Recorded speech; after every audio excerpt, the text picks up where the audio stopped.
The story opens with the sharp, sickening sound of a wet slap cutting through the suffocating silence of the Obsidian, Seoul's most exclusive private club.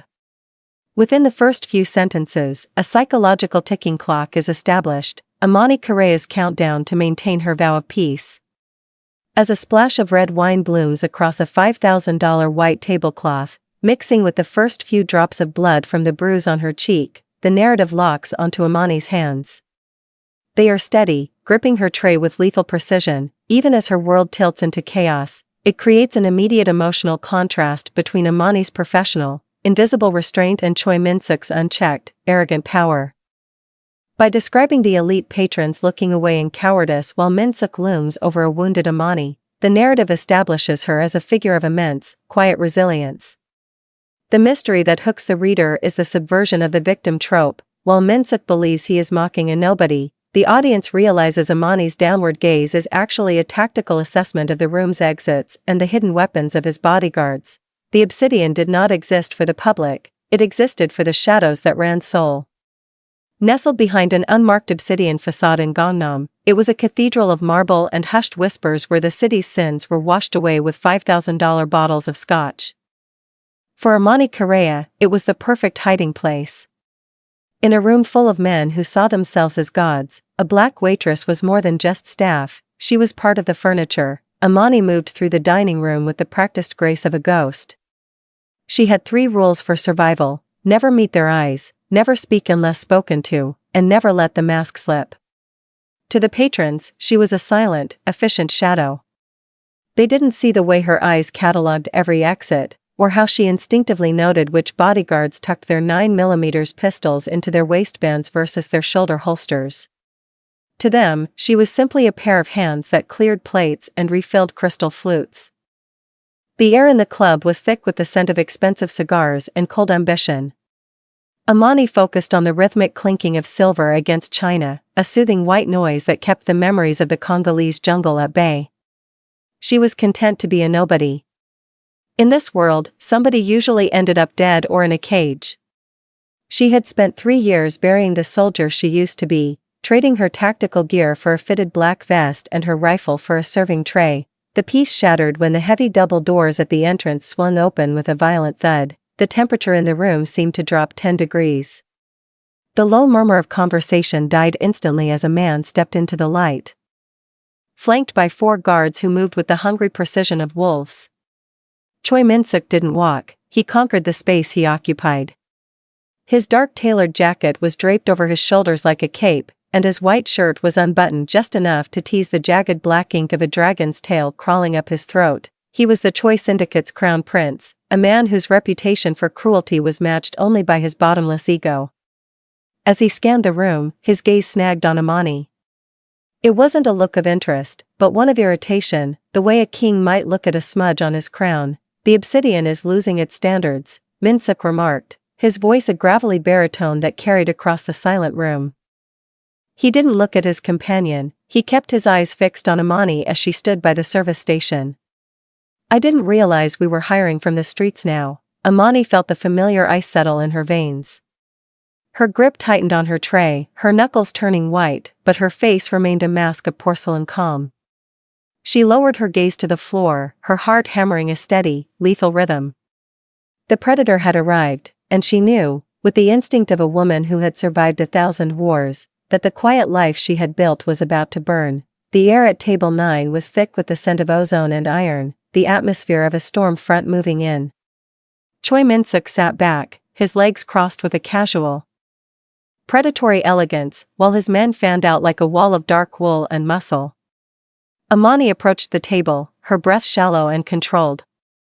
She knew the type. Men like Min-suk didn't just want service, they wanted a performance of inferiority. As she leaned in to pour the 1945 Romani Conti, the bottle felt heavy, a glass weight in her steady hand. Min-suk was mid-laugh, recounting a story of a rival's demise, when he abruptly shifted his weight. His elbow clipped her arm, a movement too sharp to be accidental, too subtle to be a mistake. The wine erupted from the bottle. A dark, visceral crimson splash arched through the air, painting a jagged streak across the sleeve of Min-suk's pristine white shirt and the back of his hand. The silence that followed was absolute. It was the silence of a fuse burning down. Min-suk looked down at the stain, then up at Amani. His eyes weren't angry, they were amused, which was infinitely worse. He wiped a smear of the wine from his thumb and licked it. "Tell me," he said, his voice dropping to a silk-wrapped blade. "In whatever dirt-caked village they found you in, do they usually serve the blood of the land on the guests, or just in the dirt?" Amani didn't move. "1,000 apologies, Chairman. The fault is mine." "The fault?" Min-suk stood up slowly, looming over her. He reached out, his fingers catching the lapel of her uniform. "The fault is thinking that putting a vest on a stray makes it a servant. You come here, to my city, and you think you can stand in this light? You're a shadow, little ghost. And shadows belong under my boot." He reached into his pocket and pulled out a thick roll of one, peeling off several high-denomination bills and letting them flutter to the floor. They landed in the puddle of wine like dying birds. "Pick it up," he commanded. "The price of the wine is more than your life is worth, but perhaps that will buy you a new face. One that knows how to look at the ground." When Amani didn't immediately drop to her knees, the amusement vanished. It happened in a blurred second, the wet slap that cracked against the quiet of the room. The force of his palm caught her high on the cheekbone. Snapping her head to the side, Amani didn't fall. She staggered, her boots skidding on the marble, but she caught herself against the edge of the table. A dull, throbbing heat began to bloom beneath her skin, the bruise already beginning its dark, purple ascent. She didn't cry. She didn't scream. She slowly turned her head back to him, her eyes fixed on the blood-stained white tablecloth. In that moment, she wasn't looking at the wine. She was looking at the line he had just crossed, and the ghost he had just woken up. The sting on Amani's cheek was a distant hum, a physical sensation she filed away behind a mental bulkhead. Min-suk was still laughing, a jagged, ugly sound, as he turned back to his men to toast his own cruelty. He believed the scene was over. He believed he was the most dangerous thing in the room. He was wrong. Amani saw it before anyone else, the subtle ripple in the waitstaff line near the kitchen service doors. A man she didn't recognize, dressed in the obsidian's charcoal livery, was moving with a gait that was too heavy, too purposeful. His hand didn't go for a tray, it disappeared into the small of his back. Time didn't slow down for Amani, it simply became precise. "Chairman, get down," the assassin screamed, but he wasn't shouting a warning, he was declaring a sentence. He leveled a suppressed pistol at the back of Min-suk's head. The invisible girl vanished, in a blur of motion that defied the heavy constraints of her uniform. Amani lunged. She didn't move like a waitress, she moved like a predator unleashed from a cage. Her serving tray became a silver shield, catching the first muffled thud of a bullet with a screeching ricochet. With her other hand, she gripped Min-suk's collar, her strength explosive as she wrenched the 180-pound man off his chair and onto the wine-soaked floor. The second bullet tore through the fleshy part of Amani's shoulder. She didn't grunt. She didn't falter. Using the momentum of her fall, she swept a heavy steak knife from the table and launched it. The blade buried itself in the assassin's throat before he could pull the trigger a third time. Silence returned to the obsidian. Heavier and more terrifying than before. The assassin slumped against a marble pillar, his life spilling out over his stolen uniform. Amani remained on one knee, her white shirt blooming with a deep, honest red that put the spilled wine to shame. Her breathing was shallow, rhythmic, and hauntingly calm. She didn't look at her wound. She didn't look at the dead man. She looked at the floor, the mask of the submissive servant sliding back into place as if it had never moved. Min-suk scrambled up, his face pale, his breath coming in ragged gasps. He looked at the dead killer, then at the knife, and finally at the woman who had just saved his life. He reached out to grab her arm, to demand an explanation. But he stopped. He saw it, as her shirt pulled tight against her shoulder, the fabric shifted, revealing a glimpse of ink beneath the blood. It wasn't the decorative Yakuza-style art of the Seoul underworld. It was a stark, geometric brand, the mark of the Korea ghosts. Min-suk froze, his hand trembling inches from her skin. He had spent the last hour mocking a girl he thought was a nobody, only to realize he was standing in the presence of a legend his father had spoken of in whispers. The waitress was gone. The ghost had appeared. The safe house was a fortress of cold steel and bulletproof glass overlooking the Han River, a sterile sanctuary that smelled of rain and gun oil. Min-suk didn't speak as his doctors hovered, their hands shaking as they checked him for injuries he didn't have. His eyes never left Amani. She sat on a leather bench in the center of the room, stripped of her black vest.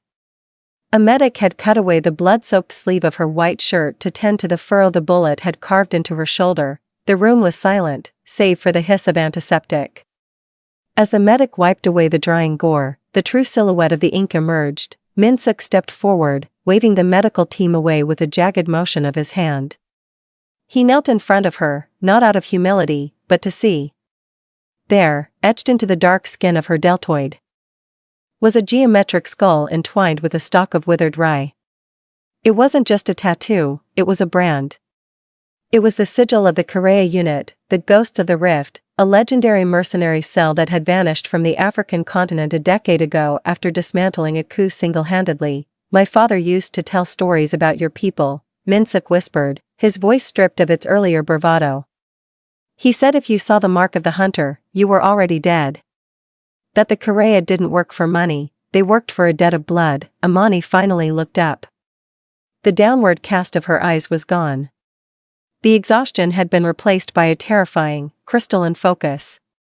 She didn't look like a woman who had been mocked or slapped. She looked like a precision instrument that had been accidentally switched on. Your father was a man who understood the value of silence, Chairman, Amani said. Her voice was a low, melodic rasp. It is a trait you failed to inherit. Min-suk recoiled slightly, the insult landing harder than any physical blow. The power dynamic in the room didn't just shift, it inverted. The expensive suit he wore felt like a costume, the safe house felt like a cage. He realized that the woman who had served him wine wasn't hiding from the world because she was weak, she was hiding because she was a weapon that had retired. He looked at her bruised cheek, the mark he had given her, and then back at the tattoo. A cold realization settled in his gut. He hadn't just bullied a waitress, he had struck a ghost. And in the underworld, there was no price high enough to buy back that kind of mistake. The vultures sent that assassin, Min-suk said, trying to reclaim a shred of authority. They won't stop. Not after you killed their best man. Amani stood up, ignoring the medic's protest as she pulled her torn shirt back over her shoulder. The movement was fluid, lethal. They aren't hunting you anymore, Chairman, she said, looking toward the dark windows of the safe house. They're hunting me. And you're the one who dragged me back into their sight. Min-suk paced the length of the safe house. The frantic energy of a man trying to outrun his own fear. He stopped in front of Amani, his chest out, attempting to drape himself in the tattered remains of his dignity. You saved my life, so I will overlook your insolence, he declared, gesturing to the guards stationed at every reinforced door. From this moment, you are under my protection. You will stay here. You will tell my men everything you know about the vulture's tactics. You are my asset now. Amani didn't rise from her seat. She simply watched him, her expression as unreadable as the obsidian walls of the club. Your protection, she asked softly. She stood up, her movement so silent it seemed to unnerve the guards. She walked toward the primary security console, a glowing hub of monitors and biometric sensors. Before the lead technician could protest, Amani's hand shot out, her fingers dancing across the interface with a speed that suggested she had memorized the software's architecture in her sleep. You have 32 cameras, she said, her voice a calm clinical tally. But you have a 4-second lag on the perimeter feed because of the encryption overhead. Your state-of-the-art motion sensors are calibrated for human weight, but they ignore anything under 50 pounds, a tactical mistake that allowed a drone to hover outside that window for the last 3 minutes. Min-suk spun toward the glass. His face pale. Don't look, she commanded, and the authority in her voice was so absolute he actually froze. If you look, they know you've seen them. Your guards are watching the doors, but they aren't watching the ventilation scrubbers. If I wanted you dead, I wouldn't use a gun. I'd use the service hatch in the kitchen, the one your security team leaves unlocked for the morning grocery delivery because it's too small for a man to fit through. She turned to the lead guard, a hulking man who reached for his holster. In a flash, Amani was in his space, her hand resting lightly on the grip of his own weapon before he could even unclip the safety. A waitress notices the details because her life depends on the environment being perfect. She whispered, looking the guard in the eye until he backed away. A soldier notices them because the environment is the only thing that keeps her alive. Your men are playing at war, Minsuk. I was born in it. She stepped back, leaving the guard shamed and the chairman speechless. The power in the room had curdled. Minsuk realized he wasn't keeping a pet or an asset, he was hosting a storm. I am not your asset, Amani said, her eyes narrowing. I am the only reason you aren't a corpse in a suit. If you want to survive the night, stop giving orders and start listening. Because the vultures are already inside your fence, the vibration didn't come from the floor or the walls. It came from the air itself, a low-frequency hum that only a veteran of the rift would recognize. Amani felt it in the marrow of her bones. It was the sound of a specialized jamming frequency, the kind used to blind a target before the harvest begins. Signals dead, the technician shouted, frantically tapping at the darkened monitors. GPS, cellular, even the hardline. We're dark, Minsuk turned to Amani, his bravado finally replaced by a raw, naked panic. You said they were at the fence. How many? It's not how many, Amani said, her voice dropping into a register of cold stone. It's who. She walked to the window, peering through the thermal glass into the rain-slicked Seoul night. In the distance, 3 shadows moved across the rooftops of the adjacent buildings. They didn't move like the syndicate's street thugs or the vulture's hired muscle. They moved with a synchronized, fluid lethality, 3 ghosts dancing in the rain. One carried a long-range suppressed rifle, another carried a breech kit, the third, the lead, moved with a slight limp she would recognize in a crowded stadium. The vultures hadn't just doubled the bounty. They had reached into the graveyard of the African bush and pulled out the only people capable of hunting a Korea ghost, the rest of her unit. Mamba, she whispered, the name a curse and a prayer. Your people? Minsuk asked. Standing close to her, his shadow finally smaller than hers. The ones who gave you that mark, the ones who taught me that mercy is a luxury for the dead, she replied. She turned away from the window, her mind already 3 steps ahead of the coming breach. The vultures didn't hire them to kill you, Minsuk. They hired them to retrieve me. You are just the collateral they'll burn to get to the prize. The first explosion wasn't at the door. It was a surgical charge that took out the safe house's power grid, plunging the room into a terrifying, velvet blackness. In the dark, Amani's senses expanded. She heard the snap of gas masks being donned in the hallway and the distinct metallic clink of a flashbang pin being pulled. Stay behind me, she commanded, her voice the only anchor in the chaos. And whatever you do, do not speak. If Mamba hears your voice, he'll use it to find your heart. The darkness was suddenly shattered by a flare of infrared light from the hallway. The hunters had arrived. Amani reached into the waistband of the lead guard, who was frozen in terror, and retrieved 2 combat knives. She didn't want a gun. Against her own kind, lead was too slow. She needed the steel she had been raised with. The door didn't fly open, it was sliced through with a thermal lance in a perfect circle. Her past was no longer a memory. It was standing on the threshold. And it was wearing her father's colors. The flashbang was a sun collapsing inside the room. White light seared the retinas, and a wall of sound hammered the eardrums into a high-pitched whine. Amani moved by instinct, her eyes squeezed shut, her body rolling behind a marble kitchen island. She didn't need sight, she tracked the intruders by the displacement of air and the heavy, rhythmic thud of tactical boots. Through the ringing in her ears, she heard a muffled struggle, the sound of silk ripping and a choked, terrified cry, Amani. Minsuk's voice was a desperate rasp, quickly silenced by the dull thud of a rifle butt against bone. By the time the smoke cleared, the safe house was empty. The guards lay in heaps of unmoving wool. Minsuk was gone. On the floor, where he had been standing, lay a single, scorched playing card, the ace of spades, pinned to the floor by a specialized Korea throwing needle. It was a formal invitation to a funeral. Amani stood in the wreckage, her shoulder wound weeping fresh blood that stained the white tile. For the first time in 3 years, the silence was total. This was her chance. The jamming had lifted, the perimeter was clear, and she had enough cash tucked into her boots to disappear into Busan, then Osaka, then into the anonymity of the world's vast, crowded cities. The vultures didn't want her dead, they wanted her back in the harness.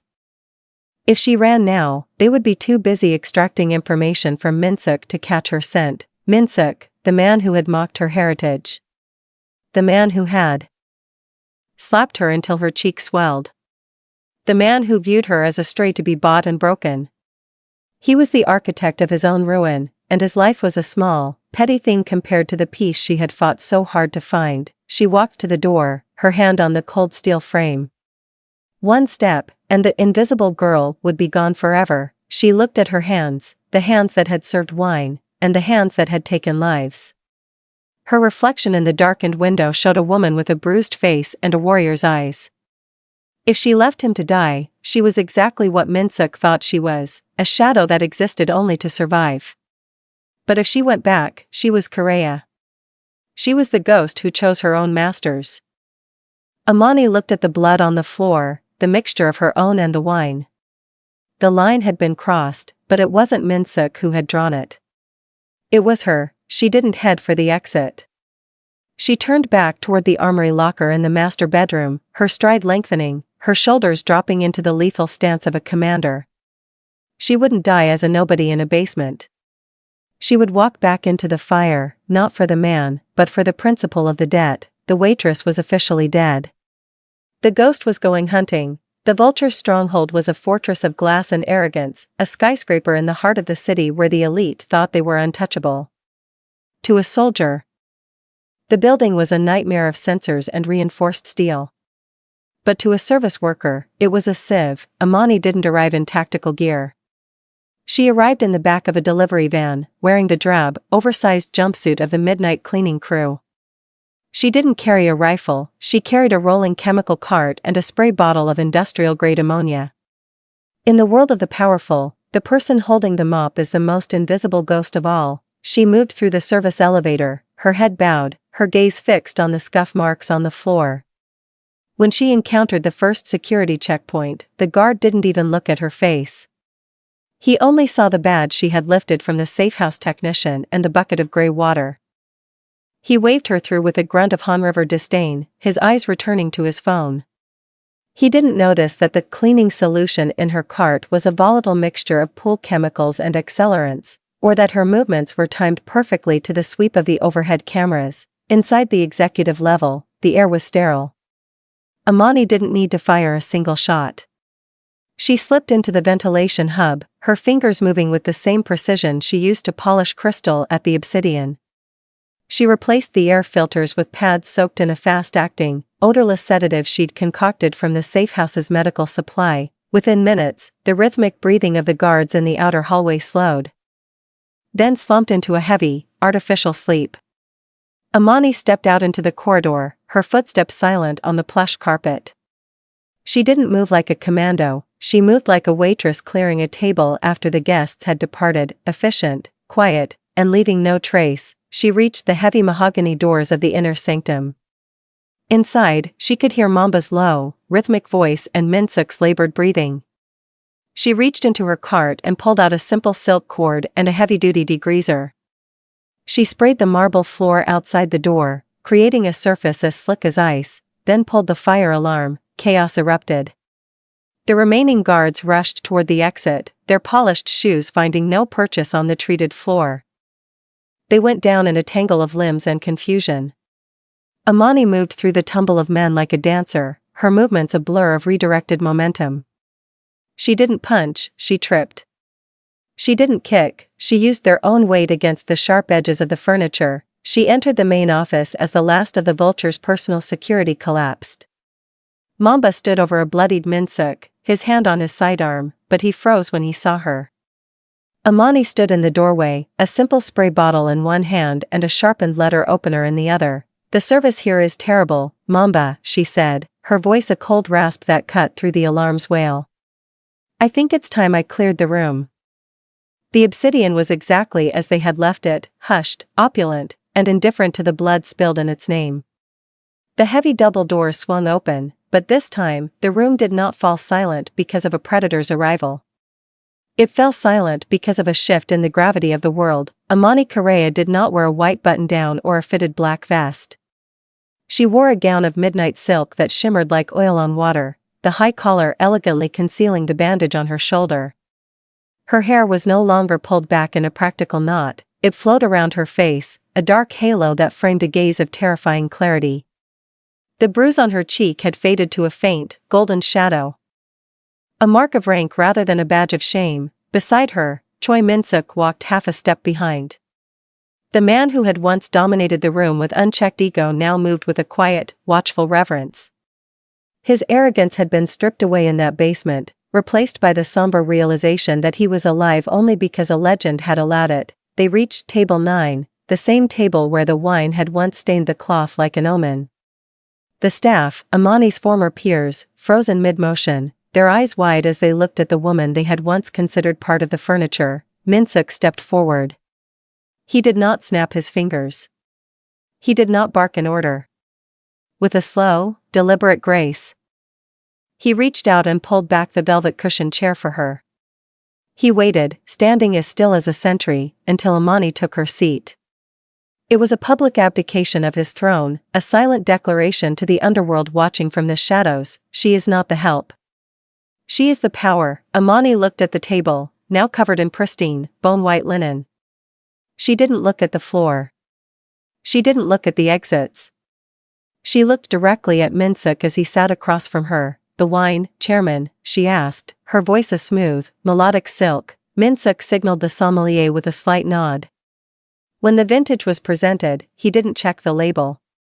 He watched Amani's hands as she rested them on the table, steady, scarred, and no longer hiding. To the ghost, Min-suk whispered, raising his glass. Amani took a slow sip, the vintage rich and complex on her tongue. She looked around the room, seeing every hidden weapon, every nervous glance, and every tactical flaw. She was no longer invisible, and the world was a much more dangerous place because of it. But for the first time in 10 years, she wasn't running. She wasn't a shadow in someone else's light. The ghost had stopped haunting the past. She had claimed the present.